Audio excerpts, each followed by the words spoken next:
முக்கிய செய்தி கனமழை எச்சரிக்கை எதிரொலியாக கொடைக்கானல் வட்டத்திற்குட்பட்ட பள்ளிகளுக்கு இன்று விடுமுறை அறிவிக்கப்பட்டுள்ளது. கனமழை எச்சரிக்கை எதிரொலியாக கொடைக்கானல் வட்டத்திற்குட்பட்ட பள்ளிகளுக்கு மட்டும் இன்று விடுமுறை அறிவிக்கப்பட்டுள்ளது. கனமழை முன்னெச்சரிக்கை நடவடிக்கையாக கொடைக்கானல் வட்டத்திற்குட்பட்ட பகுதிகளில் பள்ளிகளுக்கு மட்டும் இன்று விடுமுறை அறிவிக்கப்பட்டுள்ளது. முக்கிய செய்தி செய்தியாளர் மணிமாறன் இணைப்பில் இருக்கிறார். மணிமாறன், வணக்கம். கொடைக்கானலில் பள்ளிகளுக்கு மட்டும் இன்று விடுமுறை அறிவிக்கப்பட்டிருக்கு. கூடுதல் விவரங்களை சொல்லுங்க. வணக்கம்.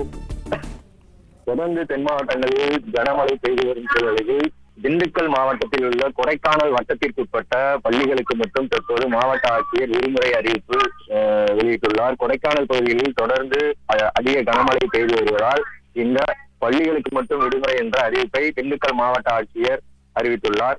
கொடைக்கானல் வட்டத்திற்குட்பட்ட அனைத்து வகையான பள்ளிகளுக்கு மட்டும் இன்று ஒரு நாள் மட்டும் முன்னெச்சரிக்கை நடவடிக்கையாக பள்ளிகளுக்கு விடுமுறை அறிவிக்கப்பட்டு திண்டுக்கல் மாவட்ட ஆட்சித்தலைவர் பூங்கொடி அவர்கள் அறிவித்துள்ளார்.